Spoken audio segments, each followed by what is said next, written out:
And I want to go now to the top Republican on the Foreign Relations Committee, Senator Jim Risch. He also sits on the Intelligence Committee. So, Senator, you're right in the middle of this and aware of, everything the U.S. government knows at this point. Obviously, a lot of activity at the White House today in response to what the Pentagon says they're seeing, which is literally hour by hour continued buildup by Putin of military along this border.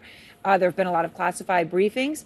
The Ukrainian president, as you know, right, said an attack is coming in 24 hours, then said he was speaking with irony. What new information are you learning tonight? Well, Erin, not much. Look, this is out of all the international crises that we've seen in recent months and years.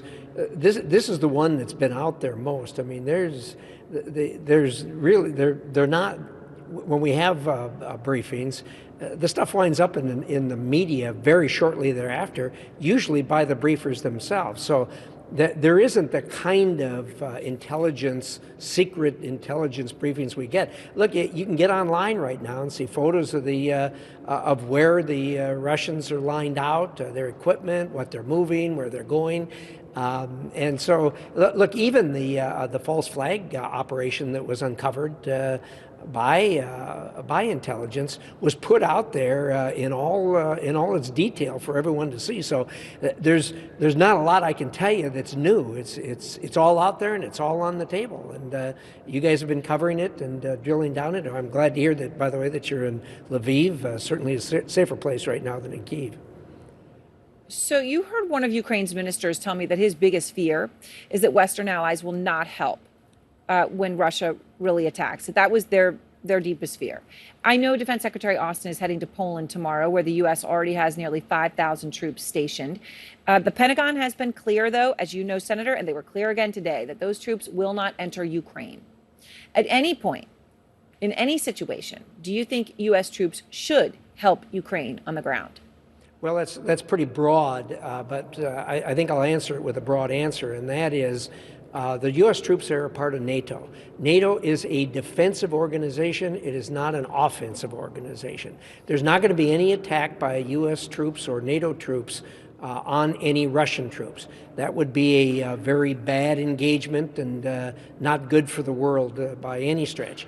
So on the other hand, we and also our NATO allies have sent in a considerable amount of armament for the Ukrainians to be able to resist. Look, the Ukrainians militarily are no match for the Russians. The Russians are going to run right over them very quickly in the first day of the battle. But the first day is the best day they're going to have.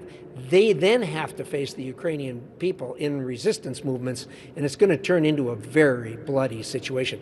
But look, there's not going to be an engagement between the two. Ukraine is not a NATO country. They've made application. They haven't met the qualifications yet. But our obligation is to our other 29 NATO partners. The Ukrainians, we will all help, but not come in to defend in engagement. And obviously Russia's indicating that, despite the fact that they have 150,000 troops on the border, they have no intention of doing anything with them. Of course, the Pentagon says that that's strange credulity. Let me just play for you what Admiral Kirby said today.